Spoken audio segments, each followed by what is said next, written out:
Kalau kita ngomongin soal perang, apa sih yang kebayang? Pasti kehancuran ya kan?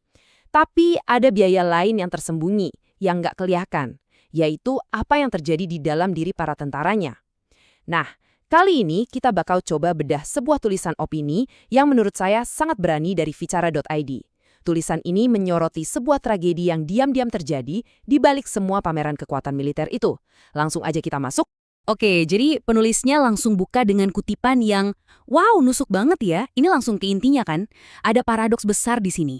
Di satu sisi, pamer kekuatan militer ke seluruh dunia, tapi di sisi lain, di dalam, tentaranya sendiri justru hancur. Nah, kontradiksi inilah yang jadi jantung dari seluruh pembahasan kita kali ini. Nah, kita masuk ke bagian pertama, kontradiksi dalam kekuatan. Jadi penulis ini benar-benar mempertanyakan sesuatu yang fundamental. Gimana bisa coba? Sebuah citra negara yang kelihatan begitu kuat, begitu tak terkalahkan dari luar, tapi di saat yang sama, di dalamnya itu rapuh banget. Ini bukan cuma pertanyaan biasa loh, ini semacam gugatan ya, gugatan terhadap narasi kekuatan yang selama ini dibangun. Dan penulis ini berargumen kalau di balik semua laporan resmi, di balik statistik yang dingin itu, ada tragedi kemanusiaan yang luar biasa. Coba kita pikirin deh, angka-angka itu bukan cuma angka, di baliknya ada kisah nyata, ada anak-anak muda yang mengakhiri hidupnya sendiri. Menurut penulis, bahasa-bahasa birokrasi yang kaku itu, ya, itu fungsinya cuma jadi semacam selimut buat nutupin betapa mengerikannya tragedi ini. Kita lanjut ke bagian berikutnya, statistik sunyi. Nah, ini dia. Angka-angka ini menurut si penulis bukan cuma data biasa. Dia menyebutnya alarm moral yang meraung. Keras banget kan? Sebuah peringatan yang seharusnya bikin semua orang panik. Tapi sayangnya, alarm ini seolah-olah sengaja dikecilin volumenya, biar nggak ada yang dengar, biar publik nggak tahu. Penulis kemudian menunjukkan sebuah korelasi waktu yang cukup sulit untuk diabaikannya. Lihat timeline ini. Tahun 2023, invasi ke Gaza dimulai. Lalu, di tahun 2024, angka bunuh diri di kalangan tentara mulai kelihatan naik. Puncaknya, tahun 2025, angkanya mencapai titik tertinggi dalam satu dekade. Bagi si penulis, ini jelas bukan kebetulan. Ini adalah pola, sebuah hubungan sebab akibat yang terang benderang. Dan angka di tahun 2025 ini jadi titik yang paling krusial. Kenapa? Karena ini adalah angka tertinggi dalam lebih dari 10 tahun terakhir. Bayangin, satu dekade.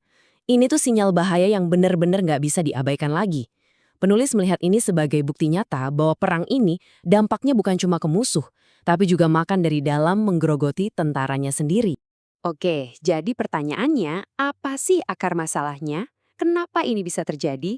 Nah, penulis menolak jawaban-jawaban yang simpel, kayak, oh mereka stres, atau cuma beban psikologis biasa.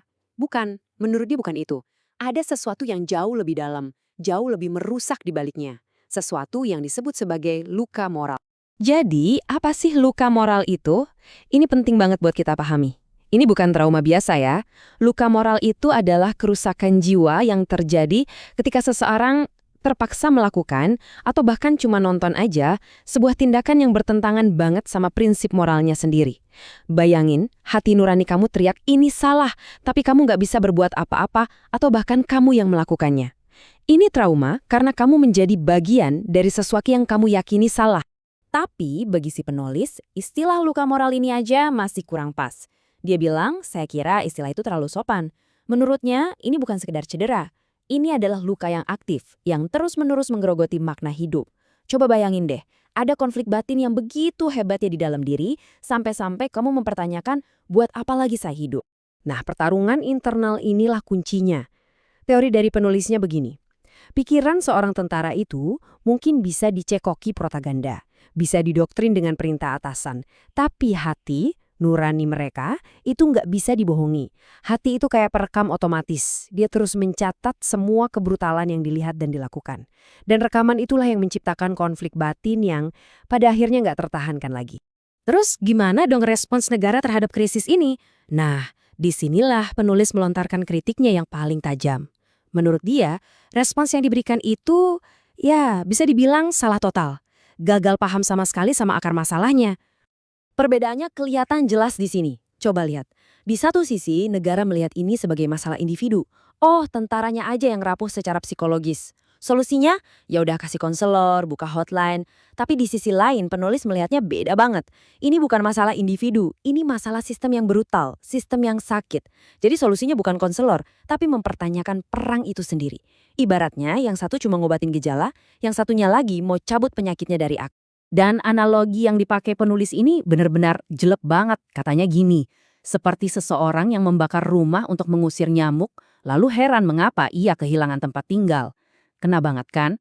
Mencoba menyembuhkan tentara, tapi pada saat yang sama terus mengirim mereka kembali ke sumber trauma. Ya, itu kan absurd. Tindakan yang justru merusak diri sendiri.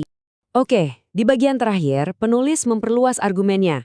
Dia bilang, ini bukan cuma urusan dalam negeri mereka aja loh. Ini adalah isu yang relevan secara global, punya dampak yang signifikan buat kita semua. Nah, pertanyaannya, kenapa bisa begitu? Logikanya sebenarnya cukup sederhana. Menurut penulis, perang ini kan disiarkan ke seluruh dunia. Kita semua nonton.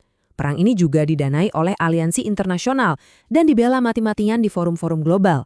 Nah, karena semua aspeknya global, maka dampaknya pun harus dilihat secara global. Artinya, kehancuran psikologis para tentara ini itu adalah bagian dari biaya perang yang harusnya jadi tanggungan dan perhatian dunia, bukan cuma urusan negara itu sendiri. Dan disinilah kita sampai pada kesimpulan utamanya, yang disebut penulis sebagai efek bumerang. Gini, kekerasan yang ekstrim itu nggak pernah berjalan satu arah.